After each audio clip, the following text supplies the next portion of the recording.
इतिहास में ना कुछ नाम ऐसे होते हैं जो सिर्फ नाम नहीं रहते, वो एक पूरी विचारधारा बन जाते हैं। तो आज हम बात करने वाले हैं एक ऐसे ही महान क्रांतिकारी की जिनका नाम ही आजादी का दूसरा नाम बन गया, चंद्रशेखर आजाद। आजाद था, आजाद हूँ, आजाद रहूंगा। सोचिए, ये सिर्फ कुछ शब्द नहीं थे, ये एक कसम थी, एक ऐसी प्रतिज्ञा जिसे एक नौजवान ने अपनी आखिरी सांस तक निभाया। और ये वो शब्द थे जो ब्रिटिश साम्राज्य की जड़ें हिलाने के लिए काफी थे, बिल्कुल एक डायनामाइट की तरह। तो चलिए इस कहानी को हम शुरू करते हैं इसके अंत से। चलते हैं सीधे उस आखिरी दिन, उस आखिरी घंटे में जिसने हिंदुस्तान के इतिहास को हमेशा हमेशा के लिए बदल कर रख दिया। जगह थी इलाहाबाद का एल्फ्रेड पार्क। साल था 1931। एक बहुत ही सर्द सुबह थी। हवा में जितनी ठंडक थी ना, उससे कहीं ज्यादा तनाव घुला हुआ था। और ये सब हुआ एक मुखबिर की वजह से, एक गद्दारी की वजह से। एक ऐसा जाल बिछाया गया था जिसे तोड़ पाना, सच कहें तो लगभग नामुमकिन था। सोचकर देखिए, एक तरफ एक अकेला क्रांतिकारी और दूसरी तरफ सैकड़ों की तादाद में पुलिस वाले। ये कोई बराबरी की लड़ाई नहीं थी, लेकिन उस अकेले इंसान के इरादे वो चट्टान से भी ज्यादा मजबूत थे।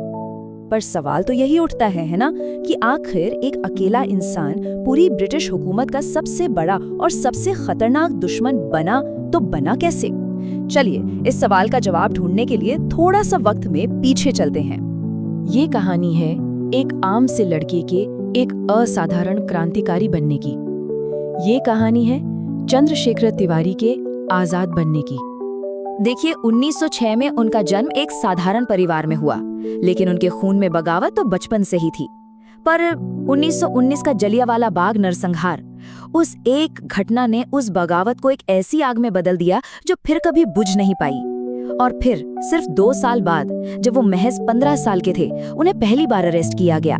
जब मजिस्ट्रेट ने नाम पूछा तो जवाब क्या मिला? जवाब मिला आजाद। और बस उसी दिन से सशस्त्र क्रांति ही उनकी जिंदगी का मकसद बन गई। और बहुत जल्द आजाद का नाम ब्रिटिश हुकूमत के लिए डर और खौफ का दूसरा नाम बन गया। वो एक ऐसे साए की तरह थे, एक ऐसे क्रांतिकारी जिन्हें पकड़ना नामुमकिन सा लगता था।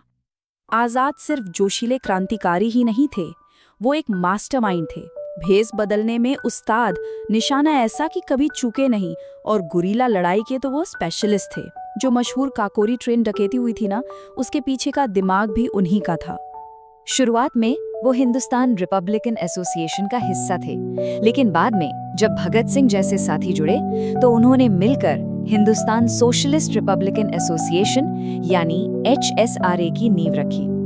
देखिए, उनका मकसद सिर्फ अंग्रेजों को देश से निकालना नहीं था। नहीं, वो एक ऐसा भारत बनाना चाहते थे जहां आजादी के साथ साथ बराबरी भी हो। खुद ब्रिटिश सरकार के दस्तावेजों में उन्हें क्या कहा गया है पता है? ब्रिटिश भारत का सबसे खतरनाक क्रांतिकारी। ये टाइटल ही अपने आप में एक सबूत है उनके हौसले का और अंग्रेजों के दिलों में उनके खौफ का।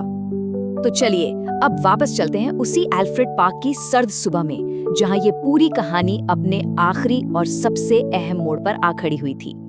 घंटों तक, सोचिए, घंटों तक आजाद अकेले ही पूरी पुलिस फोर्स को रोके रहे। उनकी हिम्मत देखकर अंग्रेज भी दंग रह गए थे।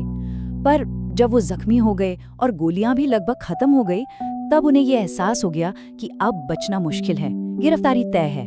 और ठीक उसी पल उन्हें अपनी वो कसम याद आई कि वो जिंदा कभी नहीं पकड़े जाएंगे। तो अब उनके सामने 2 ही रास्ते थे, या तो गुलामी की बेड़ियां पहन लें या फिर एक आजाद मौत को गले लगा लें। ये एक ऐसा फैसला था जो उनकी पूरी जिंदगी की लड़ाई का सार तय करने वाला था। उनकी पिस्तौल में अब बची थी सिर्फ एक गोली, वो एक गोली जो इतिहास लिखने वाली थी। वो गोली तो चल गई, लेकिन उसकी गूंज आज भी हमारे कानों में सुनाई देती है। उस एक गोली ने चंद्रशेखर आजाद को हमेशा हमेशा के लिए अमर कर दिया। उन्होंने अपनी पिस्तौल की वो आखिरी गोली खुद पर चला ली। उनकी कसम नहीं टूटी, वो आजाद थे और आजाद ही दुनिया से गए। उनकी उम्र क्या थी उस वक्त? सिर्फ 24 साल। सोचिए, 24 साल की उम्र। ये वो उम्र होती है जब लोग अपने भविष्य के सपने बुनते हैं, और उन्होंने देश के भविष्य के लिए अपना आज, अपना सब कुछ कुर्बान कर दिया। तो आज आजाद का नाम सिर्फ एक इंसान का नाम नहीं है, ये नाम प्रतीक है अटूट हिम्मत का, ये नाम मिसाल है सबसे बड़े बलिदान की, ये नाम आजादी के जुनून का दूसरा नाम है और आज भी वो भारत के करोड़ों नौजवानों के लिए सबसे बड़ी प्रेरणाओं में से एक है। तो ये कहानी हमें एक बहुत गहरे सवाल पर लाकर छोड़ देती है कि कैसे एक इंसान की शहादत एक पूरे देश की आत्मा को झंझोड़ सकती है और आने वाली न जाने कितनी पीढ़ियों को प्रेरणा दे सकती है।